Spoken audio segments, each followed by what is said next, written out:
This is a true crime podcast. It contains adult themes and content and may not be suitable for all listeners. Listener discretion is advised.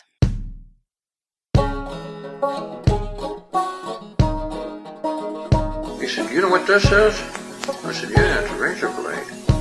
He said, "I got you at my mercy, don't you?"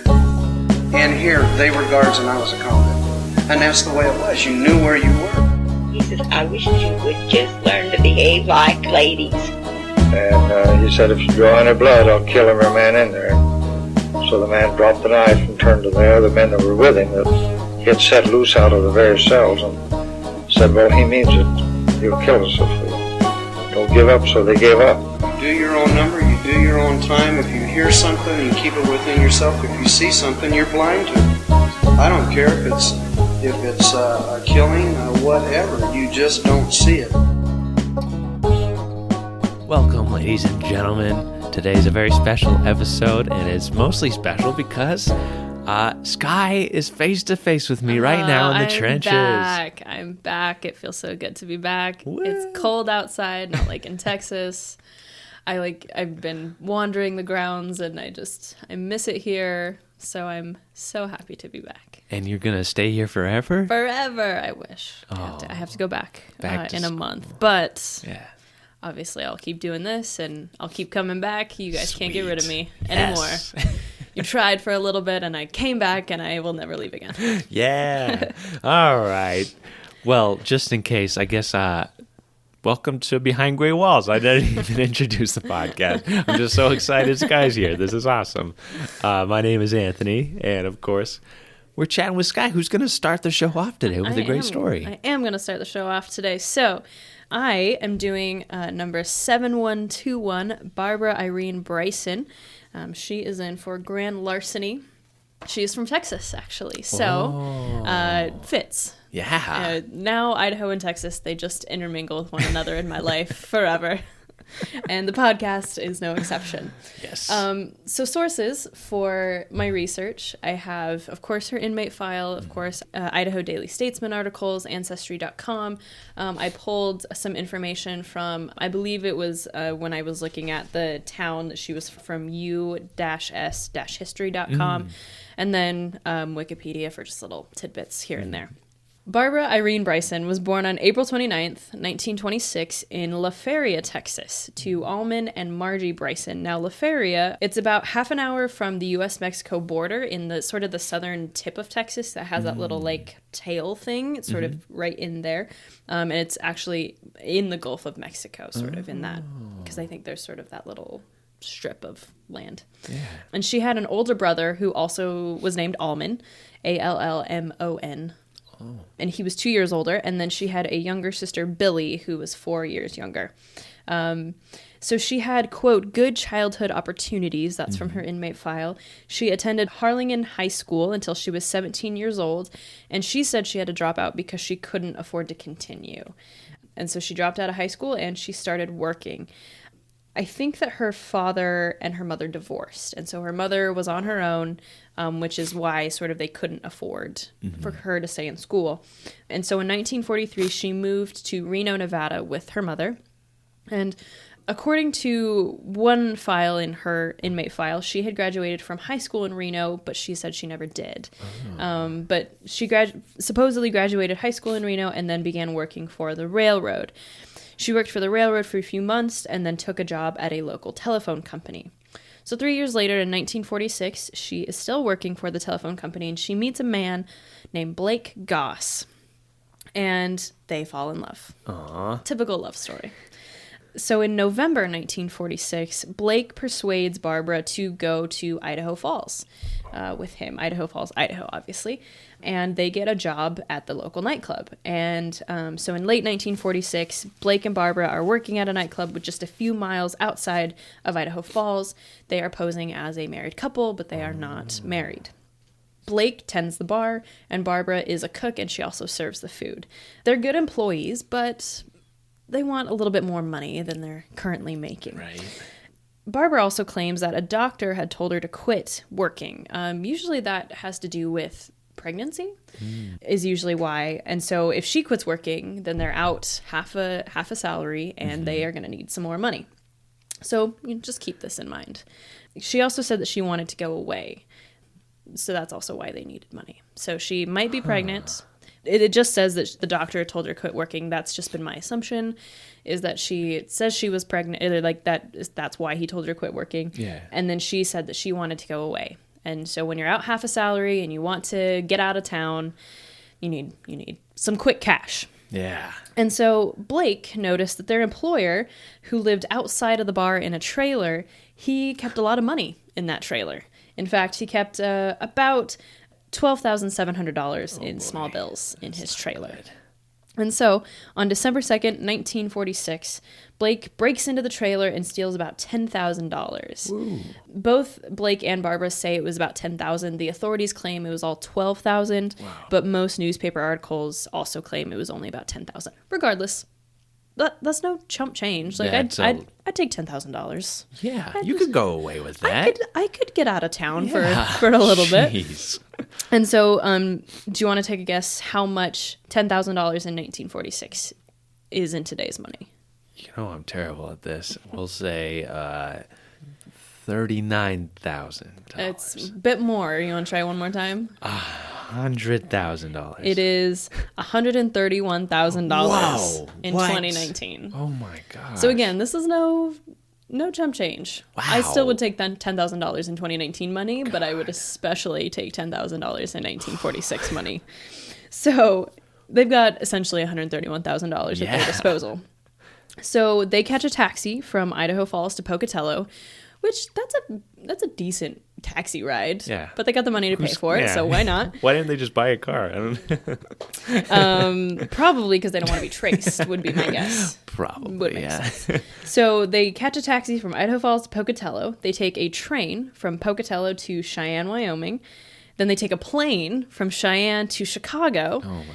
And then in Chicago, they buy a 1941 Cadillac. Oh, and I thought you were going to say they're going to take a boat. Right. Planes, trains, and automobiles, and boats. Everything in between. So they buy a 1941 Cadillac in Chicago, and then they drive to Florida. Spend a couple days in Florida. Why not? It's nice. It's warm.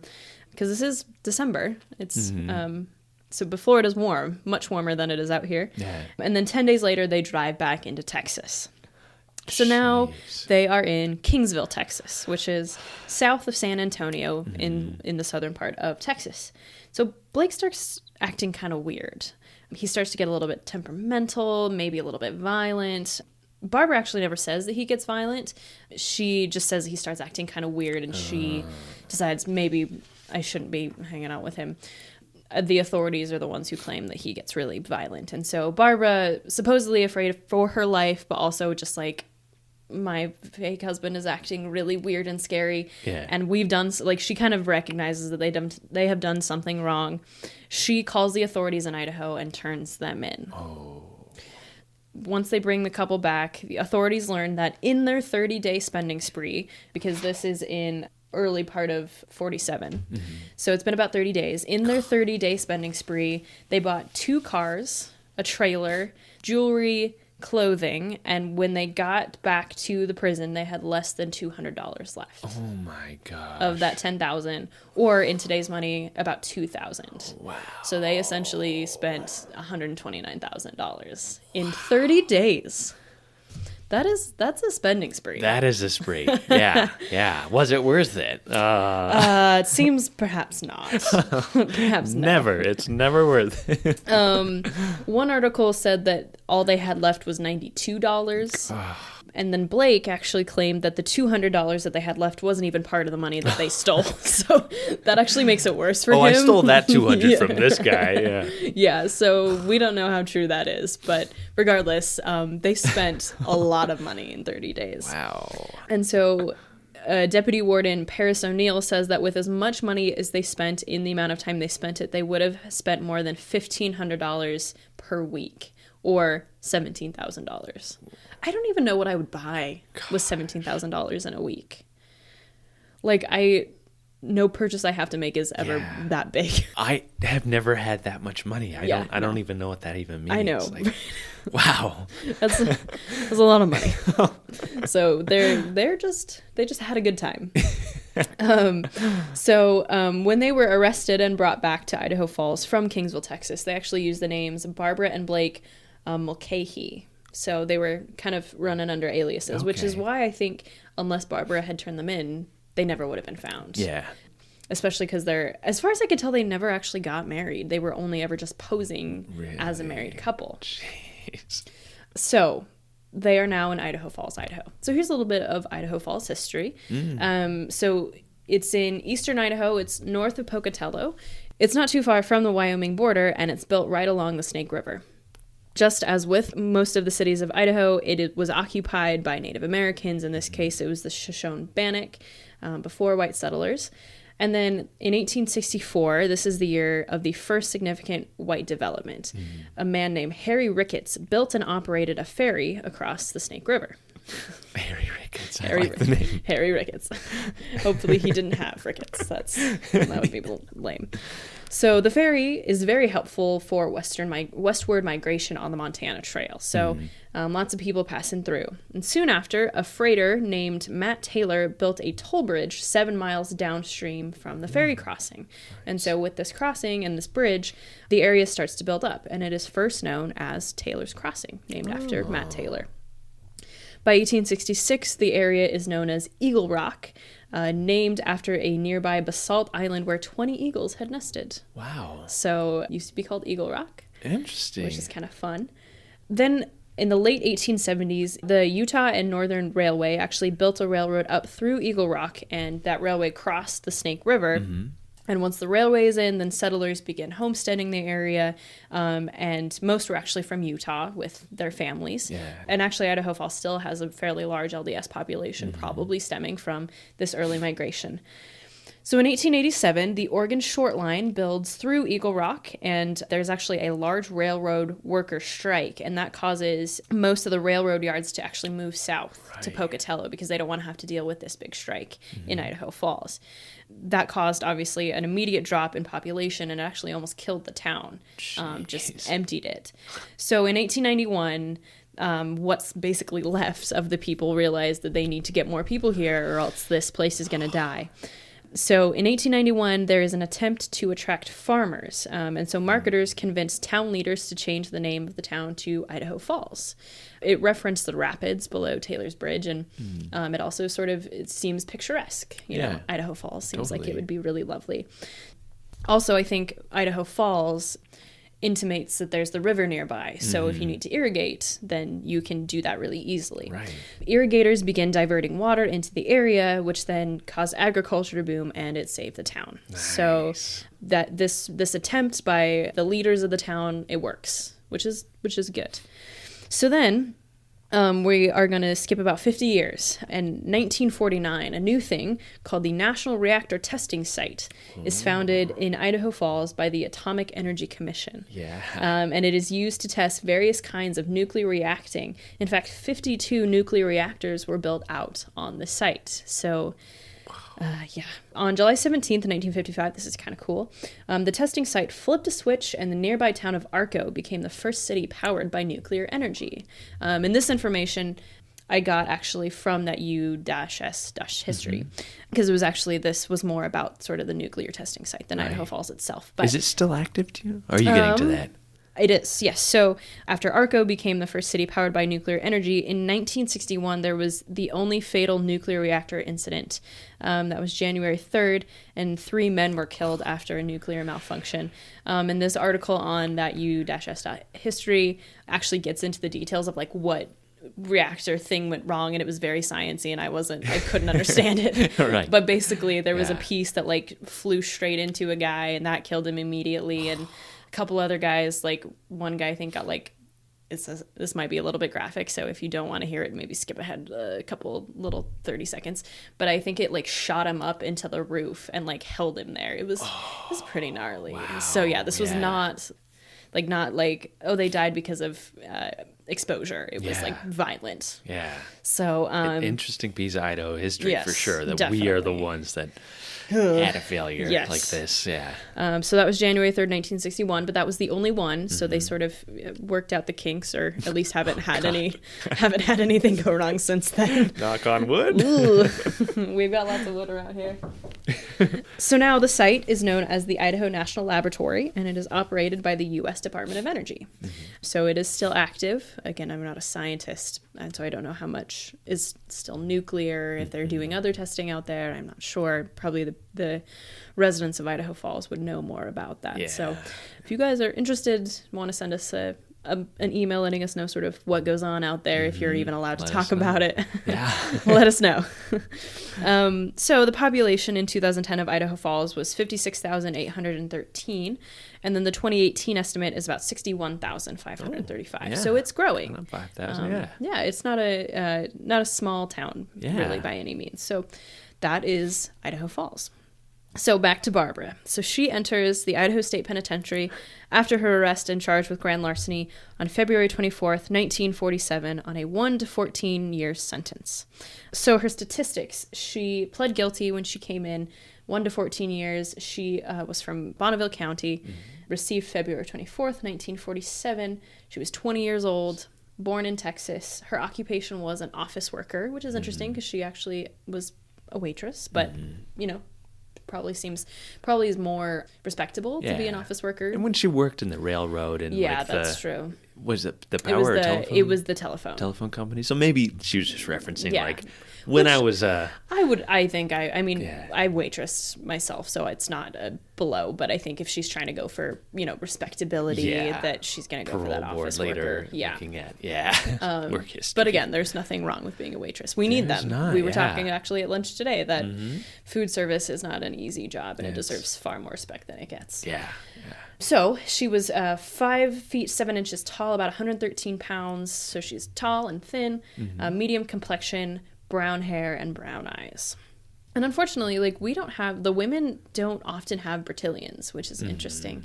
So you always have these like cool Bertillon facts of like all their scars, and we just don't have that very often. They're for occasional, the women. and sometimes it's just the front, and there's nothing on the back. And because sometimes if the women didn't have anything on their back, they just leave the back out.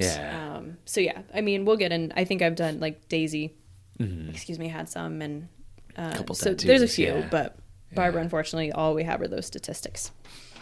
So there were 3 other women in the women's ward with her. Dorothy Kendrick, who was in for robbery, Sarah Bradley, who was in for forgery, and Ethelyn Peterson, who was in for second-degree murder. And if we get into her story one of these days, it's a rough one. It's horrible.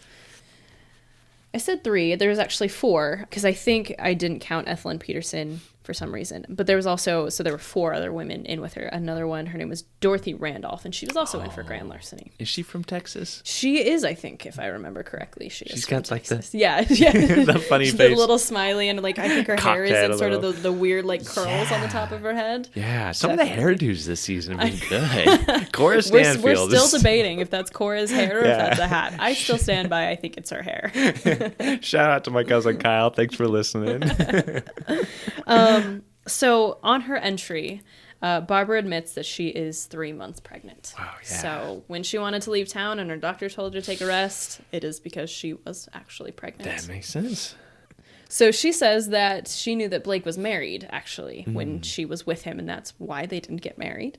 Blake was married to a woman in California while they were together, but she says that she thought that his wife had already obtained or was in the process of obtaining a divorce while Barbara and Blake were together. So she was basically just sort of biding her time, waiting for that divorce to go through, and then it seems that she was planning to marry Blake.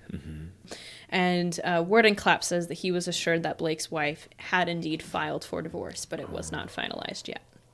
So Barbara's in the prison, August 1947, so about 6 months after she is there, she is moved to St. Alphonsus Hospital in Boise to give birth. She gives birth to a son named Michael, and he's born on August 23rd, 1947. He was 7 pounds, born at 8 p.m. on August 23rd, and a handwritten note from H.P. Fales, who was part of the Board of Corrections, wrote, quote, "Barbara and baby doing fine." So everything went well there. Now, this is actually really kind of sad. I found this letter, and I had never read it that closely before, like when I wrote her biography. So in April, when she, a couple months after she comes in, and it's sort of, I don't know if it's broadcast that she's pregnant or sort of what, because I think sometimes in those Statesman articles, they would say, like, she's pregnant, like, this person came in and she's expecting a baby or whatever. Right, yeah. So back in April, there's a couple who actually writes the warden after reading a newspaper article that stated that Barbara was going to have a baby. And hopefully I can read this because the printer is weird. So, and they're also in cursive, and sometimes it's sort of hard to read. So bear with me. So this is what the letter says. It says, "Dear Mr. Clapp, we are writing in regard to the enclosed article which appeared in the Emmett Index. We're wondering if Miss Bryson is planning to adopt her baby out. We are a childless couple and are financially able to care for a child and are very anxious to get one. We are uncertain how to go about this and would appreciate your help. If you can give us any hopes of the baby, we could come to Boise and talk to you. Enclosed is a stamped envelope for your reply. Thank you.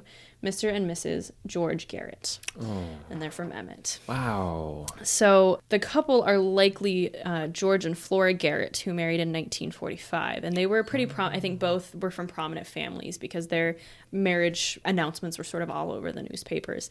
They were both born and raised in Weiser, Idaho, and they may have briefly lived in Emmett. This is why I think it's them, because there was another George Garrett. So, like I said, they were well known enough that their marriage was announced in the paper, and I don't think like just any sort of average couple would have written the warden to be like, "Hey, we're respectable citizens. We want this baby." Like, I think they had to have been well known enough to sort of write the letter and say, like, "We are a childless couple. We'd really like one. Would your inmate basically consider giving her baby to us?" Yes. Does that happen now, do you think? I don't think so. I don't think that's allowed anymore. Right. Honestly. Yeah. And so I mean, it's really kind of sad. It's sad for both. Like that Barbara is in the situation that she's pregnant in prison, and the baby's father is also in with her. Right. And so she may not have anything to do with the baby, but then, like, does she keep it because it is hers? Does she give it to another family to try to raise because she may not be able to do it on her own? And so the warden writes back the Garretts, and he says that he's not sure what Barbara wanted to do with the baby yet, but if she decided to adopt it out, that he would let them know. Wow. But Barbara did not adopt her baby out because 2 days after he's born on August 25th, the Idaho Board of Corrections gives her a conditional parole. And that condition is that she returns to Reno to live with her mother and her baby for an indeterminate parole period. Oh. There's probably a lot sort of that has to do with her being released early. I think one is that she's the one who turned them in. I think another is that she seemed pretty repentant. I think she was readily admitting that, yes, we did this and we stole this money and we went on the spree, but I think she seems quite sorry and willing to sort of make it up. And she probably was really well behaved in prison as well. Yeah. And then when you have a baby, especially sort of, I would say up until about the 1960s, the prison tends to be pretty repentant for those who are pregnant and give birth and want to keep the babies. And so I think that there's sort of a lot of reasons why, despite this like 1 to 14 year sentence, she is granted this conditional parole 6 months after she entered the prison. And so that parole is effective September 1st, 1947. And so she served 6 months and 8 days of her total sentence. She went to Reno, did what she was supposed to do, and she was granted final discharge on October 1st, 1948. Wow. All right. Yeah. So we don't really hear anything of Barbara until 1960, so about 12 years later. And there is a passenger list which shows her sailing to the UK, leaving from New York and landing in Southampton, England. So she lists her marital status as single, which means she never married, or she was, I think if she was divorced, she would write divorced. And we don't know what happened to Michael. I would assume that she raised him. By the time she's in England, he would have been about 12 or 13.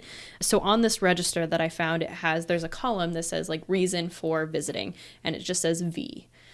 I tried to like look up what that would have meant, but there's not really any keys as to like these sort of old ship registers anymore. Or something, so I would assume it's like visitor or vacation. Yeah. And then it asked, how long do you anticipate being in the UK? And she anticipated taking about a 3-month vacation in the UK, to which I say, good for her. Yeah. Like, good for you, girl. Do it. I wish I could take a 3-month vacation to the UK. And then there is a file, the last file that I found in Barbara's file is in 1963, the Real Estate Division of the Nevada State Department of Commerce sent a letter to the warden asking for details of Barbara's incarceration because Barbara had applied for a real estate license in Nevada. And they wrote back giving the Real Estate Division all of her details. I don't know if she got the job, but I hope she did. Yeah. And I hope that she seems to have lived out, the rest of her life as an upstanding citizen. And again, I say good for her. So that is all I have on Barbara Irene Bryson, number 7121. Wow. It was just a tiny slap on the wrist. Yep. And had she not been pregnant, do you think she would have spent at least a year in here? I would bet so. Yeah. But I think sort of there's a lot of consideration made for for inmates who sort of turn themselves in. Right. And so I think that would have been definitely taken into consideration. Definitely. And so I think she would have served a year and a half at most, but I would bet she would have gotten out at her minimum if she had not been pregnant. Yeah. Wow. All right. Interesting ladies, Nice. per usual. Absolutely.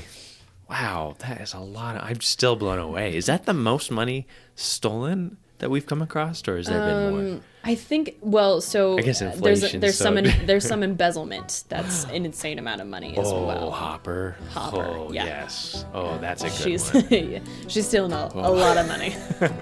$12,000. She would laugh at $12,000. Like she'd be like, "That's it. That's all I'm getting." It's Tuesday. Yeah. Tuesday. So yeah, we'll have to get into Angela Hopper because she's stealing money left and right.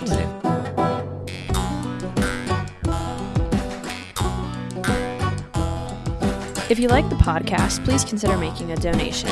You can do that by going to store.history.idaho.gov/donation.aspx. Be sure to click the Behind Gray Walls podcast tab on the left side of the page. Any donation amount is appreciated and will go toward improving the quality of this podcast, enabling us to bring you the stories that we love and that we hope you love too. Please like and follow our Facebook page, Old Idaho Penitentiary. From there, you can connect with us directly by joining the Behind Gray Walls podcast group, where you can find the mugshots of the inmates featured in today's episode, supplementary images of the penitentiary, and discussions between group members. We'd love to see you there. Well, should I hop on mine? Let's do. Speaking of Hopper. Nice transition. Thanks. Excellent. All right, so I kind of have a long one, so I apologize. But this guy is fascinating. His name is Bernard Francis O'Neil, number 2064. His lifelong nickname was Barney, so I'm just going to call him Barney, but remember his name is Bernard O'Neil. My sources, of course, is Inmate File, Library of Congress, Chronicling America, Idaho Statesman Files, the Bowery Boys podcast on New York City history online, their article, A Very Special New York Newsies Christmas. Ooh. Where is this going? Well, Barney O'Neil was born in Valley Stream, Long Island, New York, the fifth child of Irish immigrants John and Catherine O'Neil, and his birthday and age are disputed because all the files I could come across, one said 1860, one says 1863, and one says 1865. We'll see why in just a moment here. He states he was born in 1863 in his inmate file, but the 1870 census said that he was 4 years old, so that would have been 1866 when he was born, or 1865. This census also listed his father, who was a cooper. Do you know what a cooper is? I don't. It's somebody who makes and repairs wooden vessels like buckets and barrels and casks and things like that. Okay. Yeah. I've never heard so of he's that an before. Irish immigrant raised in his pretty large Irish Catholic family, and his older brothers were James, who listed his occupation at the age of 17 as a painter, and Felix, and his older sisters Margaret and Catherine. And at the age of 7, Barney's mother dies. 3 years later, his father dies. He and his 5 siblings are orphaned. Barney is 10 years old. He's without parents. Guardianship is granted to this saloon keeper named Clancy. And Barney spent most of his time on the streets working as a newspaper boy, as a newsie. And they earned typically about 30 cents a day selling newspapers. Yeah. And they'd basically start the day, they would buy a big stack of newspapers. You couldn't refund them. So you had the entire day to sell them so that you can have enough money to pay for your lodging and food and whatever. some of the headlines, I can imagine him yelling in 1876. Socially, John Dilliver murdered at Westminster. Get your news. British steamer Dante sunk. 23 drowned. Read it here. I don't have a good New York accent. I don't know. Well, but it's a perfect newsy voice. Thank you. You're welcome. I get told that quite often. Yeah, I would imagine this is you're yelling things in the yard. Yeah, that's a really good newsy voice. Read all about Professor Bell's new telephone. Get your paper. Get your papers. 1 penny. Yeah. Anyway, so he lives in this newsboy lodging house in New York, and with the help of this group, the New York Children's Aid Society, they create this program where basically they find families in the West who are looking for help, for young helping hands. And so he's like, I need to do this. The whole idea was this Western expansion, the idea of go West, grow up with the country, like develop with it. And so Barney goes to his guardian, the saloon keeper, and asks him to sign this form so he can go West. And the saloon keeper's like, no, I'm not. You're not going anywhere, kid. Sad. And so he goes around the block and he finds this woman that's always really nice to him and buys his papers and was like, will you sign your name on this? And she does. No way. And so he hops on the train. He said that his brothers, his siblings were all chasing after him, and he hopped on the train and headed west. And while he was on the train, his job was guarding the grub basket. And, they were just stopping in cities all along the route and dropping kids off to families. And he ended up stopping in Sibley, Iowa, to this very motherly woman who took him in, and he actually worked at her brother's ranch. And he learned bronco busting and cow punching. Nice. Which I don't know what those are, but they sound amazing. I am from Idaho. I had to look them up. Yeah. So bronco busting, that's when you break a bronco to that saddle makes for sense. horseback riding. And Yeah. then cow punching is when you punch cows. And Self-explanatory. no, it's not. It's when you herd and wrangle and brand cows. There's Okay, that typically makes no sense, too. punching involved. Anyway, after some time, But the image of a young boy punching a cow is very like, funny. 11-year-old orphan just what do you Massive do? cows. Right. So he would say later in his life about this time, he said, it doesn't make any difference whether a boy is a ragged newsboy or a high school graduate with money. He will succeed if he is honest and wants to. That spirit of taking a good hard drubbing now and then and not whining develops manhood.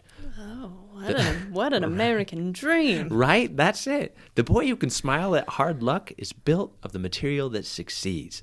More rich men are holding out their hands in the darkness to give a fellow a lift than ever before. And the need of hustling boys with willing hands and hearts is very great. You're going to see this guy just elevate from this little 10-year-old orphan. Oh, it's crazy. I love this story. This is one of my new favorites. So after he learns this for several years, he actually starts buying little piglets and raising them and then selling them. And so he makes enough money to start attending evening school. And then during the winter, he would go to school, and he started to get an education. And at the age of 17, he actually gets a job as the deputy treasurer of the Osceola County in Iowa. And after that, right. How old is he? 17, and he becomes the deputy treasurer. So, he is a hard-working kid. Yeah, he is.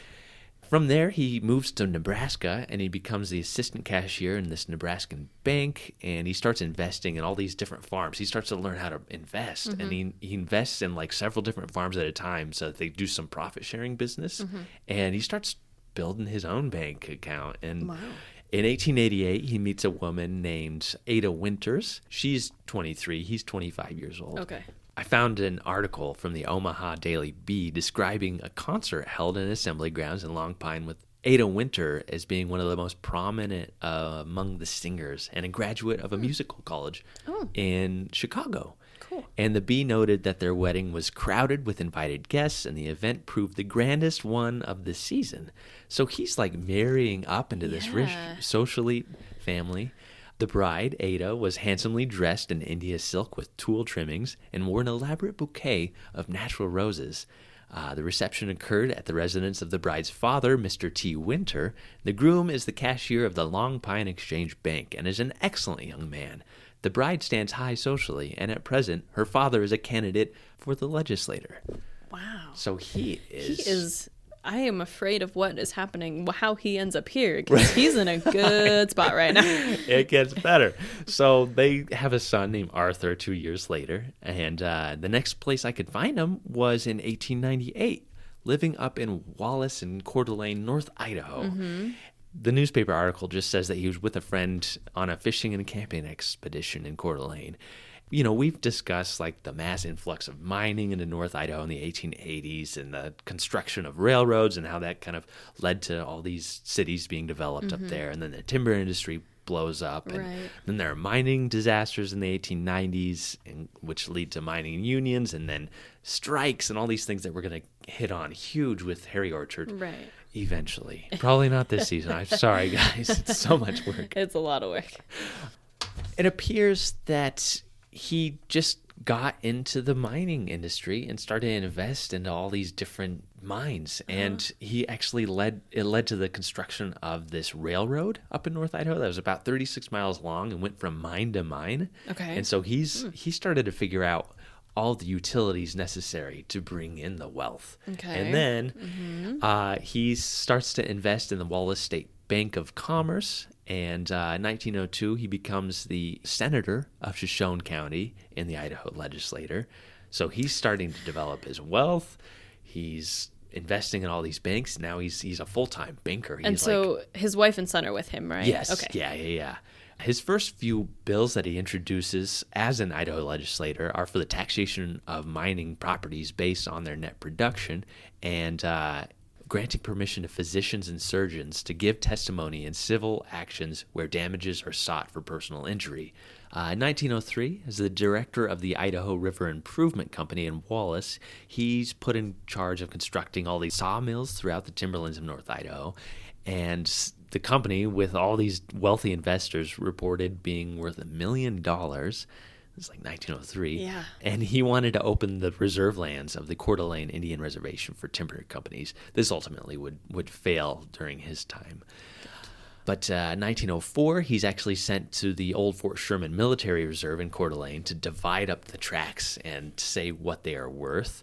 And he set the value of several acres based on their desirability for farming, residency, manufacturing, and other business, and even for summer cottages. Which I thought was kind of interesting.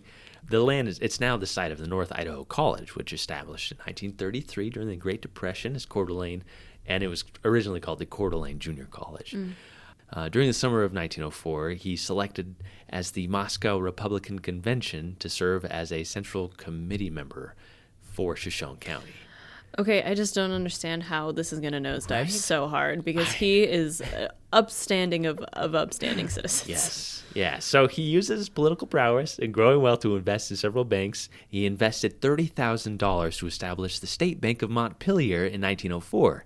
And Montpelier is in the very southeast corner of Idaho. So he's North Idaho. This investor sees a need in southeast Idaho to open up a bank, and that's what he does. He establishes this like modern 2-story bank, and that helped establish the area as the railroad business started to grow in there as well. Governor Gooding at the time called for the legislature to organize a department to look after the standing state banks and combine it with the office of the state insurance commissioner. And so Barney and these other bankers, they actually organized the Idaho's Bankers Association in 1905, and he becomes the president of that. A couple of the men he worked with included A.B. Moss, who was an extremely influential man who literally founded Payette, Idaho, and owed his wealth to the success of a mercantile company he began there, and the brother of Governor Frank Steunenberg named Albert Steunenberg, who established the Commercial Bank of Caldwell and ran a successful newspaper. So he's hobnobbing with the highest. Yeah. What happens? He drafts up the first laws for Governor Gooding, and he said the bill would create every safeguard for investors and required every asset in the bank must own property in a proportion to the population of their locations. Such property must be in money, commercial paper, bank furniture and fixtures, buildings, unencumbered lots on which they stand. He also gave established banks 1 year to conform to these provisions and some of the other important laws that he wanted to put on the books. Books must be kept showing the number of shares held by each stockholder, and in all suits, such books shall be deemed prima facie evidence. Each stockholder is held liable up to the par value of his stock, It is made felony for any bank officer to accept deposits knowing the bank is insolvent. That's important. No bank official is permitted to loan to himself any of the bank's funds without the approval of a majority of the directors, and the transaction must be made of record. Directors are made liable of any collusion in the connection to the detriment of the bank. And it set up rules that the governor would appoint the banking commissioner, and this commissioner would be able to analyze the books of any state bank at any time without a moment's notice. Barney creates these rules for this association, and he hoped that he himself or one of his friends would be elected by Governor Gooding to run this. Right. But Governor Gooding sees that might become a business issue, and so he elects somebody else to this position, much to Barney and the rest of the association's dismay. Yeah. And so this kind of actually sets a fire under Barney to strive for higher positions within the state. I don't like this. Over the next 5 years, he would invest and continue growing businesses and wealth and his name across the state as this Republican, leader, as this leading banker, as this leading investor in North Idaho. And in 1910, he decides to run for governor of Idaho on the Republican ticket. He sent his photo to newspapers across the state and began a massive expanse to become the Republican nominee against the standing Republican governor, James Brady, who had taken over. As he's sending his mugshot, his portrait to all these newspapers, several of them have funny reactions and responses to it. One of them, this is my favorite, says, "If tooting one's own horn will elect a man governor of Idaho, Barney O'Neil will easily win." And his platform pretty much resonates today. He says, "I firmly believe in conducting the affairs of the state in a business-like manner and free from political manipulation. I believe that appointed offices should be filled by the men best qualified to do the work, and if I am elected, I shall conduct the affairs under my charge on the principle which make for success in business economy and efficiency under the law." His motto is, whatever is right. Whatever is right. Okay, that's a terrible motto. Because whatever is right, he needs to be clear about, whatever is right for the state, whatever is right for you. Yes. Who are we talking about? You sound just like the newspapers, both of them. Okay, good. For good. and against him. Good. But, a lot of newspapers were like, oh, yeah, Brady's, he's going to be knocked off. The governor is Republican. Barney O'Neil is Republican. So he's trying to bounce the governor off the ticket so that he can do it. And so most newspapers, they say that Barney is going to be the next governor. They're positive. He visits, in July of 1910, he visits the Hawaii Hotel here in Boise, where 1,000 guests welcome him and shake his hand. The Boise High School band shows up. They perform several songs in the balcony of the hotel. A singer named Eunice Breach sang a handful of songs, one of which was called "Has Anybody Here Seen Barney?" to the tune of "Has Anybody Here Seen Kelly?" And the whole crowd actually burst into laughter and sang along when the chorus came, and it goes, "Has anybody here seen Barney? B.F. Barney O'Neil. Has anybody here seen Barney? Have you heard him speak? Sure, whatever's right is his slogan true, and he lives it through and through. Has anybody here seen Barney? Barney from Coeur d'Alene. Everyone! Has anybody here seen Barney? Yeah! B.F. Barney O'Neil. Has anybody here seen Barney? Have you heard him speak? Sure, whatever's right is his slogan true, and he lives it through and through. Has anybody here seen Barney? Barney from Coeur d'Alene. Shout out to my wife and coworkers for singing this song. Okay, listen. What you were telling me, we are leading up to the creation of a comic book villain right now. This, he has everything. He is vying for more power. He is in this election race, and my guess is that he loses and then loses his mind. Well, that's the end of the podcast. All right, well, thank you, everybody. yeah, see ya. It doesn't. So his shenanigans throughout the state are pretty wild. He owns a car, an automobile in 1910, which is pretty crazy. Yeah, that's pretty good. He hires a racer from the East Coast, someone who races cars, to come to Boise and race his car. And so Against who? He had another driver. Oh, Yeah, I see. yeah, Okay. yeah. I was like, I thought you meant like he was going to drive it and race it. Yeah, it was like Still, a 36-mile track, it said, and they were I was like not interested enough to follow the outcome, but I was like, are you kidding me? Okay. Politics are just so bananas, Yep. and they've always been. Yep, they always have been. He was for what you call the local option. So this is the time when prohibition is really in the news, especially here in Idaho. And the local option was that each community could decide if they were going to prohibit alcohol use. The only bad thing is he had investments in a bunch of different distilleries. So I believe in the local option. You know, this is how people who are against him see it. It's just like, well, he says that, but he's not really going to let that happen because he's got a lot of money that's going to go out the window here. So that was a big problem. And then August 20th and 21st of 1910, 3 million acres catch on fire of timber in North Idaho. Whoa. Most of Wallace this is what we call the big burn that happens in 1910. Go see that amazing exhibit at the museum. Yeah. Amazing. Literally award winning. Mm-hmm. It's crazy. So right after this happens, and I'll talk about the big burn in a little second here too, but he actually hires like 20 kids to dress in militia uniforms, march down the street of these like burned areas, waving his flags and shouting his slogans. And most of them weren't even old enough to vote. And they're all saying, we'll vote for Barney and all this stuff. And it was like, it was not a good PR thing. No, that's a horrible idea.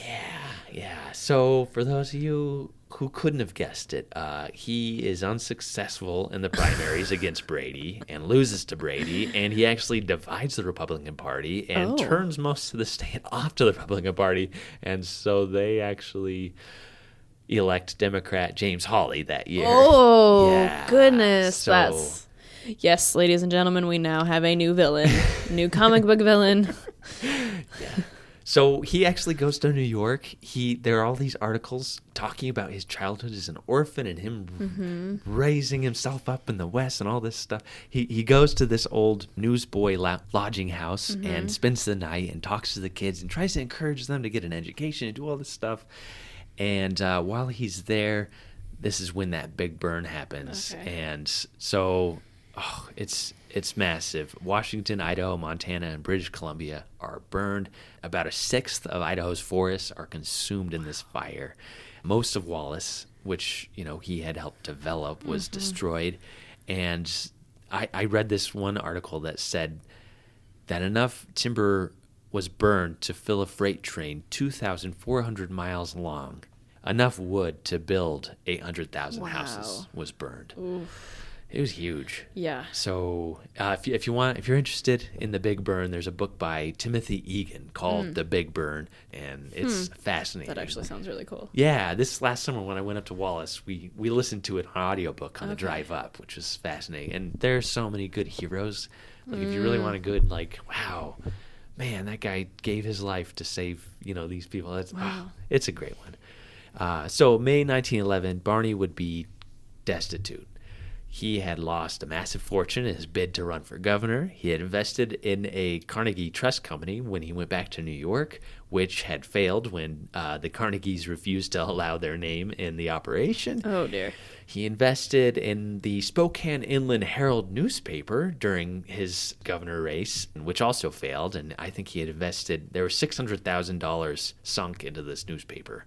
Word was spreading that he was starting to lose money, and so all of these people who had money in these banks started to run with it. They went in, they cashed out everything, and so he was basically penniless by 1911. Yeah. And so what does he do? He decides to reinvent himself. He goes to Canada. He crosses the border.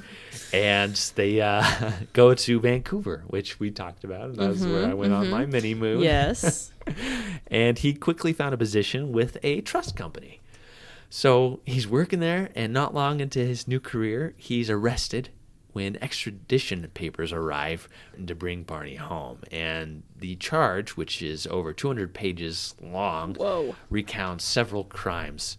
within his different banks and companies. And the Canadian government felt that it wasn't enough to hold him, so they released him, and he finds another job in this lumber company. But Idaho detectives had actually found him and located him. They were keeping him under constant surveillance. Finally, after a bunch of back and forth between the United States government and the Canadian government, it's agreed to arrest him and to give him a trial. Remember those laws I told you that he created? Well, they are precisely what he is charged with. That's... making false reports of the condition of the bank, altering the books so that the bank appeared to be in better condition than they were, several charges of embezzlement, accepting several deposits despite knowing the bank was insolvent, and officials making loans to themselves without the approval of the majority of directors. So after all these communications, he is actually extradited and placed under arrest in the Shoshone County Jail with an $81,000 bond. Cool. Yeah, which he could not afford. Right. Yeah, so during the trial, it's discovered that in 1909, Barney and his head clerk altered the banking books to make the Commerce State Bank of Wallace appear to be worth $100,000 more than it actually was. Whoa. Yeah, he also had a secret campaign fund under the name William K. Sischler Donation Account, which went to his gubernatorial race that year in 1910, which went against the law that established saying bank owners can't lend themselves money without approval. Okay. And while interviewing employees of the bank, one noted that Mr. O'Neil always had access to the books of the bank and took a great interest in the books. He went over them frequently and was familiar with the content and also took an active interest in all the affairs of the bank. He would often have the books, and particularly the ledgers and trial balance books, on his desk and would go over these books. And whenever a call was made by the state bank commissioner, which he created, for a report of the condition of the bank, O'Neil would always have the report made out to suit himself and under his immediate supervision. He always wanted a report to show up well, and it was always his aim to show a good statement. That is, a good statement compared with the statements of other banks in Shoshone County, and particularly the First National Bank of Wallace. He always wanted our statements to show assets within $100,000 to $2,000 of the assets of the First National Bank as shown by his statement. So constantly cooking the books to make them look way better than they actually were. Don't do that. That's illegal. Barney, yeah. Buddy. So, but he was doing this while he was wealthy. Yeah. So he had everything going for him. But I think he is a very high degree member of the Masonic Order. Oh. Like, he is extremely well connected. You want to look good. And I think his whole life was about being something that he wasn't. Right. And so I think he had this societal pressure and this internal pressure just compounded. Right. And then like this crazy need to be the leader. Right. Which, we are seeing that right now in our current political climate. Yeah. Well, he's in the jail. He's actually a model prisoner, and he regularly received these visitors from all over the state. All of his friends, these politicians, all these people were coming to visit this guy. And one newspaperman actually visited him and interviewed him and said he was super cheerful and he was well trusted in jail, and asked if he was growing tired of imprisonment. He said, "Yes, but I am treated well and have not the slightest complaint to make. I assume my friends and acquaintances know where I am, and I feel a sense of delicacy about asking them to go my bail. It would naturally please me if they did this, but I'm in no position to even personally suggest such a thing. I try to be content. $81,000. Would you please bail me out?" But I no wouldn't. pressure. I wouldn't dare ask you to do that. But Yeah. please do it.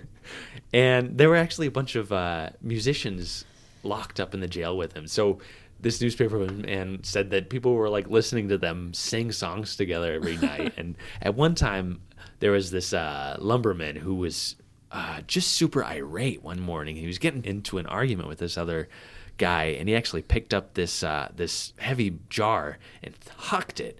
And the guy he was throwing it at ducked, and it went right by Barney's face, just past his temple, and shattered into 1,000 bits. And he said that if I had stopped that thing with his head, I guess court would have just stood adjourned for today at least. So he's kind of funny. Yeah, he I don't like know, he's kind of sweet. I like him. he's kind of. I mean, he just seems like. I guess I imagine him as I'm watching his villain origin story begin.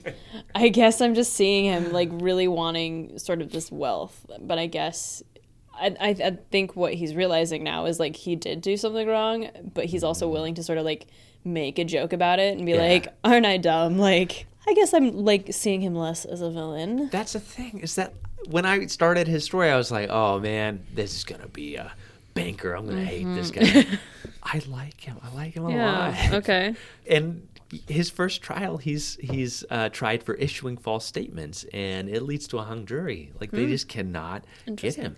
And so finally, they do a second trial, and they charge him with making a false report, and they convict him. Okay. And they sentence him 2 to 10 years at the Idaho State Penitentiary. So all of this crazy life. Finally, he ends up in prison, and he arrives on October 13th, 1913. He lists his occupation as a banker. He has a medium complexion, is 5 feet 10 inches tall, 255.5 pounds. His hair is dark brown. His eyes are gray. He's married. He has one child. His mother died at the age of 7 and father at 10. He left his home at the age of 11. He had religious instruction in the Catholic Church and studied Christian Science currently. He was a moderate drinker. His closest living relative was his wife, Ada O'Neil, in Bidwell, Vancouver, British Columbia, in Canada. And his build was stout. His teeth were in good condition. He had one upper and one lower front tooth that were false. Okay. So when I pull his file, it's this giant, it's like, what is that, 3-4 inches thick? Yeah. I pull this file out, I start going through it, and it's just hundreds and hundreds and hundreds of pages of signatures from every county. Wow. And so I was going through those, and his like 3 pages of intake information in his Bertillon, and then hundreds of pages of people being like, let this guy out. So I turned that back in. I'm like, well, that was nothing. And then I see there's a second file, that same thickness. And I pull that out, and that's where I find that 200-page Canadian extradition paper, which documents every charge against him. So he had, when he knew that his banks were going under, he was still accepting deposits and things, which you can't do. Nope. He created that law. You can't do that. And so there were, 100 pages of people saying, "Oh yeah, I gave $50," and all this stuff. So do you think he created the law sort of ironically, or do you think he created the law? Because I'm just having a hard time reconciling this idea that he created the law and then very purposely violated the same things which he himself created, which does not make any sense. I think that if he had not run for governor, I don't think it would have gotten quite as out of hand as it did. Okay. Because I see what you mean. Yeah. But still, I mean... But yeah, you're right. Why? Like, of all the laws to break, why are you breaking the ones that, like, literally you created? Literally wrote. Yeah, you sent to the you governor. know best of all what this means and how it's going to get you in trouble. I don't understand that. That's so interesting. I am with you. So it's mind-numbing. If you go through these extradition things, it was about page 70, and I was just like, oh my gosh. How did he just get making a false report? Like, there was a lot of things that he did, and a lot of things that happened under his watchful eye that he had his cashiers do for him. Gotcha. And a lot of them got off because they turned state evidence against him, which was also fascinating in this trial. I think part of it was that he ran for governor and that he made a couple enemies. So I think that is also an aspect of this that, I'm going to say the word witch hunt.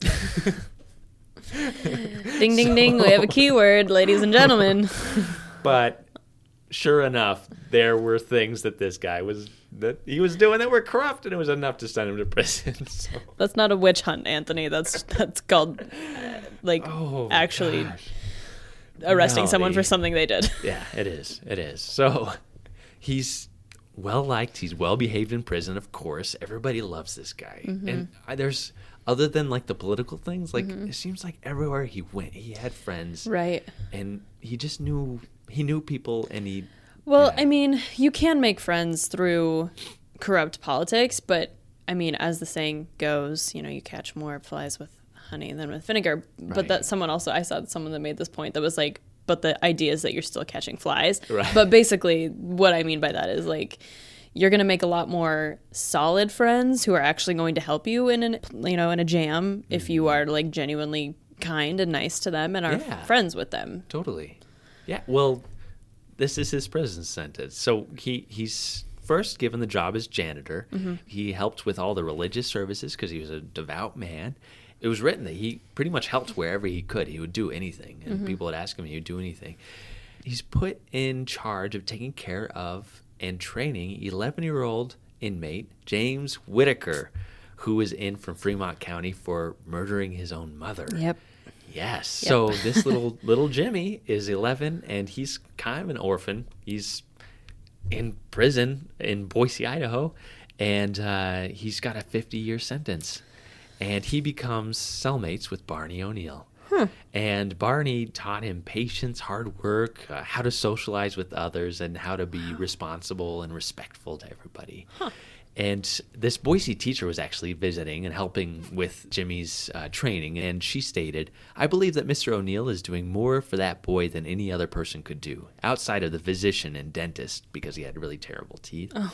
From the fact that he has constant supervision over him and is, as we say, always on the job. I can see the results of his work every week, and we are now working together." And Barney said that when he first met Jimmy, he won over his friendship by actually offering him a present, and he waited for Jimmy to respond with a thank you. Mm-hmm. And when Barney realized that Jimmy was never going to say thank you, and he realized that he had never really been taught manners or politeness, he kind of talked to him about it. He's like, when people give you a present, you should respond with some thank yous, And Jimmy was like, oh. So we quickly learned that any time that Barney did anything, he always said please or thank you to him.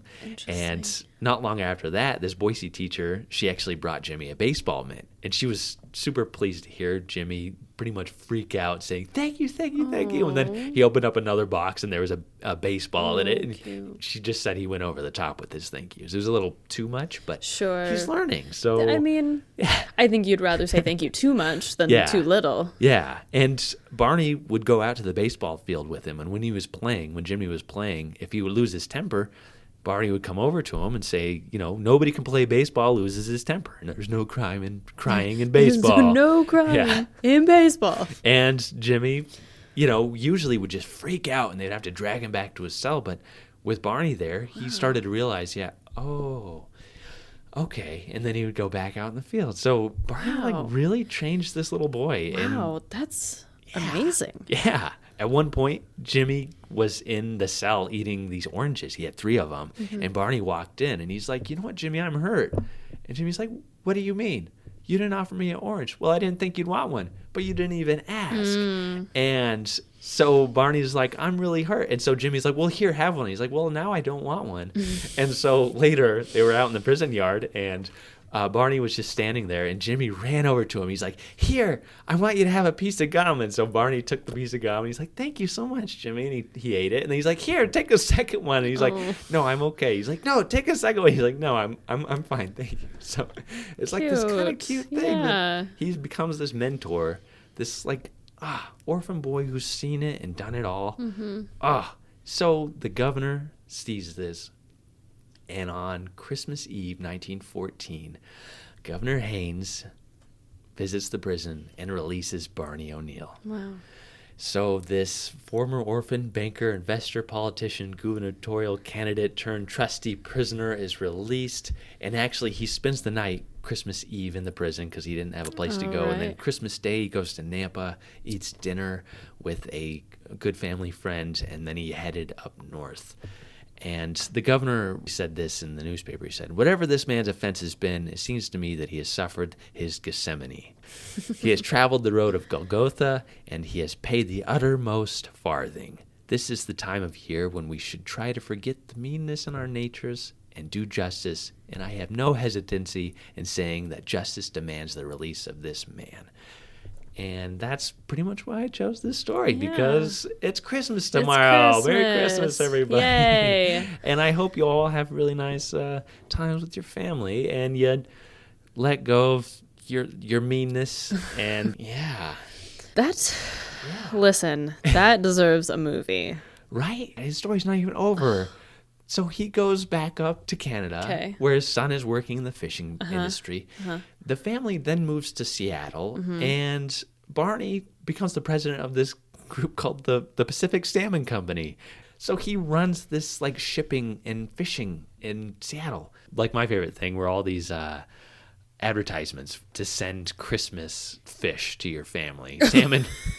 Salmon fresh from the ocean may be sent back east to the home folks for Christmas. These fish are carefully packed in ice, re-iced daily en route, and guaranteed to reach destination in good condition. It's kind of a cute advertisement. I liked it. But his son joins the military and during World War I, actually served overseas and is injured. And then Barney, he actually dies June 18th, 1925 in Los Angeles, California. And he has the emblem of an eagle with the number 32 on it, signifying his position as a 32nd degree sublime prince of the royal secret from the Masonic order. So he was like, Wow. I mean, this guy, Top. yeah. And the saddest part, so his son died February 8th, 1955, and his widow, Ada, actually died that year, June 4th. So sad. a few months later, Sad. both her husband and her son. Yeah. Oh. So, wow. Boy. Sorry, that was really interesting. Because it was, you just were, the tension you built was amazing. Because I was like, oh, he's going to be a comic book villain. We're just seeing the next Joker. Right. Wow. Oh. Also, if my family's listening, please don't send me Christmas fish. Gross. Just in an envelope. Just send me sardines. I would throw them in your face. Okay. Well, so when I wrote mine, I didn't know we would be recording right before Christmas. So I pulled a little bit of something about women during Christmas, if you don't mind. No, Since I love this. Unfortunately couldn't participate in the Thanksgiving play, which you guys put on, which I loved. Okay, so this is just like super quick. I found this article quite a while ago. We were looking for something in particular, but I found this article. And so this is from December 25th, 1947. So actually, right after Barbara is released. Nice. And it is a newspaper article from the Idaho Daily Statesman titled Penitentiary Women Inmates to Have Christmas Dinner. So I'll just read you the whole thing. It says, this morning will be a busy time for most women in Boise households. Most of them have invited guests to share their Christmas dinners with them. Others have their hands full just looking after their own family dinner. No matter where or who they are, Christmas is generally the same for all Boise women. After the final touches have been put on the turkey and the leisurely dinner hour is over, they have a stack of dishes to face. But the entire day will be lightened with the laughter of happy children, reminiscence of older family members, and the quiet peace which marks the real meaning of Christmas. Even though they must remain within the walls of the women's ward of the Idaho State Penitentiary, 4 Idaho women will have a Christmas dinner too. They will cook their own turkey and cranberry sauce and have lots of vegetables to make their dinner really something. They have put up a little tree in their ward and have decorated the windows to create a real Christmas atmosphere. This afternoon they will exchange gifts and will go to the chapel in the grounds of the penitentiary to see the Christmas program which men prisoners have planned. And I believe we know all about this Christmas plan where the inmates actually did a live nativity with a male inmate being Mary, if I recall correctly. It's a great photo. It's amazing. Let's post that. Yes, it's one of my favorites. So they get to go in and see this Christmas play. Santa Claus will come to them too, although in a little different way, and the 4 women will be faced with the same, quote, full feeling and stack of dirty dishes which women beyond the walls will have. And I was very curious, so I wanted to know who these 4 women were, because again, Barbara had just been released about 3 months before. So those would have been Ethelyn Mae Peterson, who was in when Barbara came in. She was in for murder in the 2nd degree. Euletta Mae Cunningham, who was in for grand larceny. Ruth Haynes, who was in for forgery, and then Verna Keller, who was in for murder in the 2nd degree. Tarzan. So she escapes. If you've been to our women's ward, you've seen her.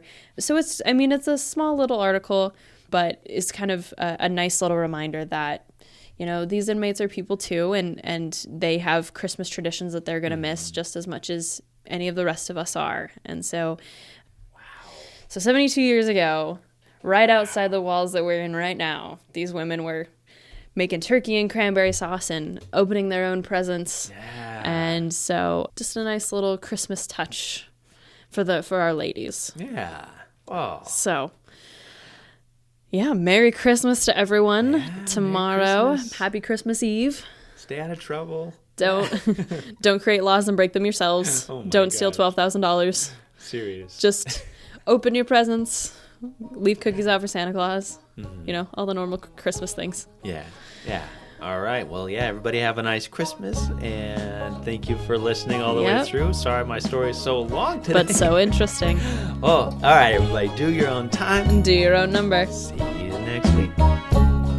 If you enjoyed Behind Gray Walls, please rate, review, and subscribe so others can find our podcast. If you're interested in more Old Idaho Penitentiary information and to see mugshots of the inmates featured in this episode, follow the Old Idaho Penitentiary on Instagram and Facebook. If you want to learn more about the Idaho State Historical Society and its other sites, follow ID State Historical Society on Instagram or visit history.idaho.gov. If you have a question or comment for the hosts, please email us at behindgraywalls@gmail.com.